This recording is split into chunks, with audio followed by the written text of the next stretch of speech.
नमस्कार मित्रांनो, पुन्हा एकदा स्वागत आहे तुमचं क्लिक मराठी या यूट्यूब चॅनलवर। मित्रांनो, मी अक्षय तुमचं क्लिक मराठीमध्ये स्वागत करतो।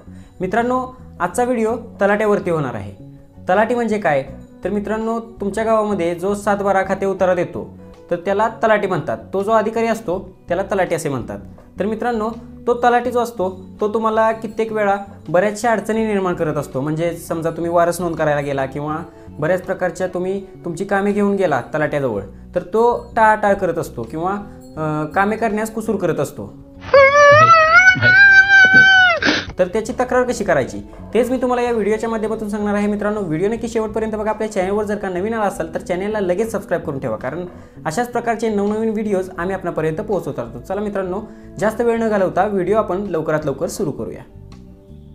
मित्रांनो, ग्रामीण भागामध्ये तलाठी जे असतात तर ते कामामध्ये त्यांच्या कुसूर करत असतात। आता त्यांची तक्रार कुठे करायची किंवा माणसांना नाहक त्रास देत असतात। म्हणजेच आता तलाट्याच्या जवळ ऑफिसला गेलो आपण, तर तलाट्याच्या ऑफिसला जाताना येता जाता फेऱ्या मारायला लावणे, म्हणजेच तलाट्याला फोन केला तर बाहेरगावी आहे किंवा उडवाउडवीची उत्तरं देणे थोडक्यात। तर अशा पद्धतीचं जर का तलाठी तुमच्याबरोबर जर का वागणूक करत असेल तर तुम्ही काय केलं पाहिजे आणि त्याची तक्रार कशी केली पाहिजे तेच तुम्हाला मी सांगणार आहे। तर मित्रांनो, आता तलाट्यांना तुम्ही रीतसर एक अर्ज करायचा आहे। समजून चला की तुम्हाला वारस नोंदणी करायची आहे, तर तुम्ही ग्रामपंचायतीतून वारस नोंदणीचा दाखला घ्यायचा। वारस नोंदणीचा दाखला घेतल्यानंतर काय करायचं तर तलाट्याकडे जायचं आहे। तलाट्याला रीतसर अर्ज करायचा। तलाट्याला रीतसर अर्ज काय करणार की प्रति तलाठी ऑफिस तुमच्या गावाचं नाव जे काही असेल तर ते तलाट्याला अर्जामध्ये जो अर्ज नमूद असतो तो विहित नमुन्यात त्यांच्याजवळ असतो, तर तो अर्ज घ्यायचा आहे आणि त्या पद्धतीने अर्ज करायचा आहे।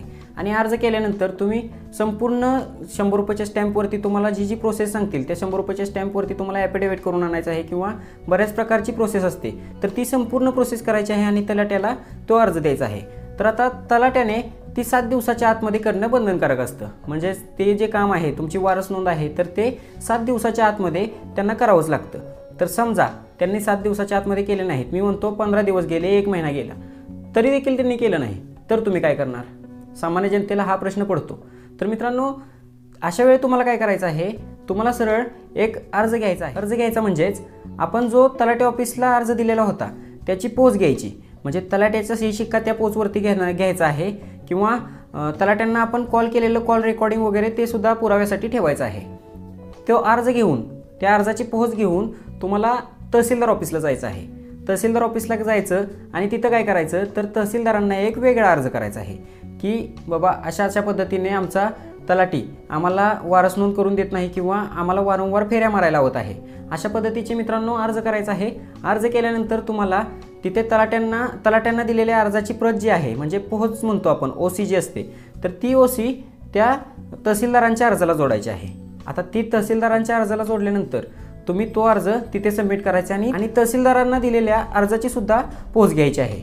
म्हणजेच तुमच्याकडे तलाट्याच्या अर्जाची ही पोच झाली आणि तहसीलदारांना दिलेल्या अर्जाची देखील पोच झाली। तर अशा पद्धतीने तहसीलदारांकडून समजा काम नाही झालं, होईलच 100% ते होतात, त्यांनी तलाट्यांना बोलवलं जातं, तलाट्यांना तहसीलदार ऑफिसला बोलवलं जातं। तिथून बोलवल्यानंतर तलाट्यांना त्या सूचना केल्या जातात, योग्य त्या सूचना केल्यानंतर तलाठी तिथून काम करतोच। पण बाय चान्स जर का तलाट्याचा तुमच्यावरती खूपच रोष असेल आणि जर का तरी पण करायला मान्य नसेल तलाठी, तर आपण पुढची प्रोसेस करू शकतो। आता पुढची प्रोसेस म्हणजे काय तर मित्रांनो, तहसीलदारांना आपण अर्ज तर दिला, त्या अर्जाची पोहोच घेतली। आता तलाट्याची एक पोहोच आहे आणि तहसीलदारांची एक पोहोच आहे, तर त्या दोन्ही पोहोच घ्यायच्या आहेत आणि आपल्याला जिल्हाधिकारी कार्यालयात जायचं आहे। जिल्हाधिकारी कार्यालयात गेल्यानंतर तिथे एक वेगळा अर्ज तयार करायचा आहे। तो वेगळा अर्ज तयार केल्यानंतर तुम्हाला त्या अर्जाच्या पोच ज्या आहेत, म्हणजेच तहसीलदाराकडची एक पोच आणि तलाट्याची एक पोच, अशा दोन्ही पोच त्याला जोडायच्या आहेत आणि त्यात संदर्भ टाकून लिहायचा आहे की अशा पद्धतीने मी या तारखेला अर्ज दिलेला होता, परंतु अद्यापही माझी नोंद झालेली नाही, तर यावरती योग्य ती कारवाई करावी।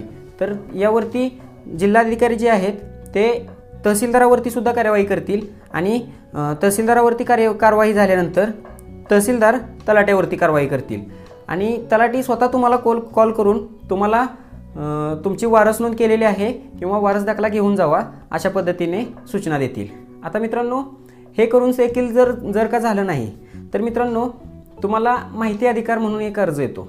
माहिती अधिकार म्हणून एक माहिती मागवू शकतो तुम्ही। सामान्य माणसाचा अधिकार आहे ज्याने माहिती सामान्य माणूस मागवू शकतो, तर तो म्हणजे माहितीचा अधिकार. मित्रांनो, माहितीचा अधिकार म्हणजे अशी एक चावी दिलेली आहे शासनाने, सामान्य नागरिकांना अशी एक चावी दिलेली आहे ज्यातून सामान्य माणूस बरेचसे आपले अधिकार वापरू शकतो. तर आता तुम्हाला काय करायचं आहे या परिस्थितीत, तर तलाट्याला माहितीचा अधिकार द्यायचा आहे.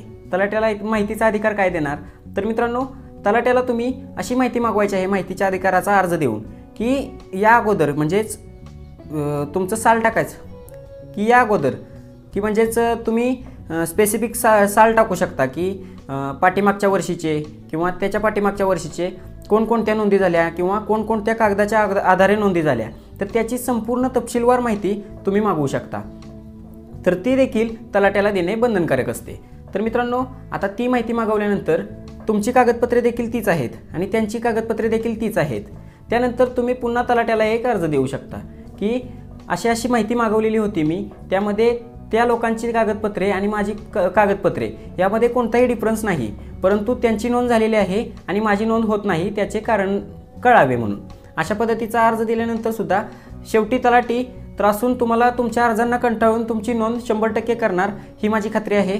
जरी नोंद तलाट्याने केली नाही तरी आपले पेड कॉलसुद्धा चालू आहेत. डिस्क्रिप्शनमध्ये तुम्ही इन्स्टाला मला मेसेज करू शकता, तिथून तुम्ही मला कॉन्टॅक्ट करू शकता. आमची टीम तुम्हाला नक्कीच मदत करेल. व्हिडिओ जर का आवडला असेल तर व्हिडिओला नक्की लाईक करा. आपल्या चॅनलवर जर का नवीन आला असाल तर चॅनलला सबस्क्राईब करून ठेवा, कारण सरकारी योजनेच्या किंवा ग्रामपंचायतीच्या योजनेच्या नवनवीन योजना आपण आपल्या चॅनलवरती घेऊन येत असतो. तर चला मित्रांनो, आजच्या व्हिडिओमध्ये एवढंच. जय हिंद, जय महाराष्ट्र.